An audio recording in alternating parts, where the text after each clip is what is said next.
Do a lot of young people move out of town? Yeah, once in a while. But this is like what do you call it, a trap for a lot of youth. Once they come here, they stay here, and only a few people actually start moving out, getting to the bigger cities, moving out to outside New Zealand. It's still pretty early in the morning, and we've just driven from Kawerau to Whakatane to speak with Kiri Allen. Kiri is Labour's candidate in East Coast. We were in Kawerau yesterday, and a lot of the talk was about jobs and opportunities, and there not being enough jobs and opportunities for young people coming out of school. Yeah. Would you agree with that? Oh, look, absolutely. So you take a small, awesome working town like Kawerau. My father-in-law, 31 years done in the mill, left high school, went to the mill, got an apprenticeship along with 2,500 other people, worked at that mill for his whole life. Right now you've got a working population of just under 400 people. They used to take on masses of apprentices. There's no apprenticeships being offered anymore, and if there is, it's one ad hoc here and there. When you go up around that coast, we've got just over 10% of our population are unemployed once you hit up to Gisborne. Now, that's 10% of our population, that's double the national average. I meet kids day in, day out. I was out in Taniatua the other day.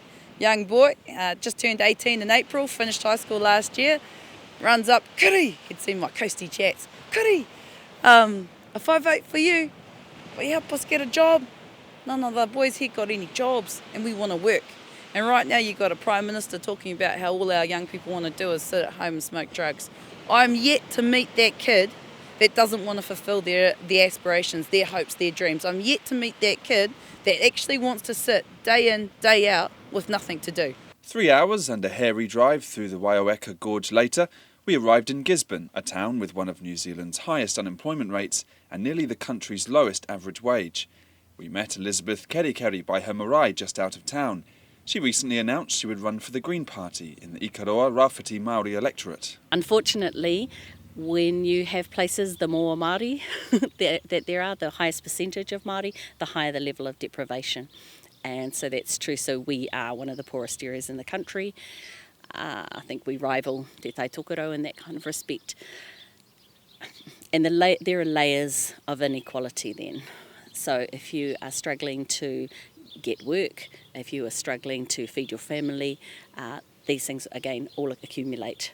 We headed into town, where things were pretty quiet, but eventually met Antonio, who's 18. We walk around there, we'll see like a few homeless people just sitting down, looking around the road, laying over there. There's one guy loves laying down on those seats. They just do that day in, day out. There's not much there for them at the moment. What is there in terms of opportunities and jobs for young people to keep them in Gisborne? Yeah. In Gisborne it's hard, not many jobs going. I was lucky to get my job in Cotton On, so that's pretty good, but it's hard for a lot of youth, so let's get on the benefit and they stay there and they don't really do much. For most of their life they just stay on the benny. I know friends who do that. Drugs is a big one here. It's just easy to access here. And then homeless people, as you can tell, have you seen a lot around? Underage drinking. Yeah. There's a lot of that around. The homeless is on the rise. There's some drug habits happening now. Youth alcohol problems. Theft has gone up a lot, but that goes with the community. Everyone's working together to get more programs running, and hopefully it'll run smoother at some point. Pollution, sewage pollution. Oh, really? Yeah, so whole big part of Gisborne is the beach and the rivers, and then we aren't allowed to do that for a while because of all the sewage from the rains and all that going into the rivers. So that's the biggest thing. Elections coming up. What sort of issues do you reckon young people around here care much about? Well, not many of them know about it. They don't know anything about it. They don't know what group to vote for because they didn't even look into it. It's not really, out there for the youth, for much of anyone actually. Like, I haven't heard anything about it that big in Gisborne at all. A lot of my friends are very political.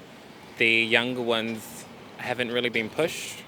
I mean, they'd probably still be my generation, but their parents were a lot younger than mine, so they weren't as involved in politics. I actually don't know, this is going to sound weird, but I don't really look into politics because I don't understand it myself, so I'm pretty sure many of us young people don't understand it. Elizabeth Kere agrees youth disengagement is a massive problem. I think young people are engaged to the extent that the people around them are engaged. And so if their whānau are really into a particular issue, then the young people who are involved in, say, the water defenders with their whānau, they're caring about this. They want to know what different parties say about water, or if somebody's involved in a whānau that are really big on the reo. So, for example, our policy around making te reo universal in schools, then some people are really interested in that. And so I think often our young people take a lead from their whānau. I have cousins of my age who still vote by what their parents told them to vote when they were growing up. So that whole whānau thinking influences our young people. But also we know that young people are often even more so influenced by their peers. So what they're reading in social media, they're not listening to debates on the radio, they're not reading the paper. So what is coming through their feed and the issues that get discussed. And so being able to connect through social media is really important in that respect. And if your family and the people you're around don't care about the election, then likely is you're not going to either.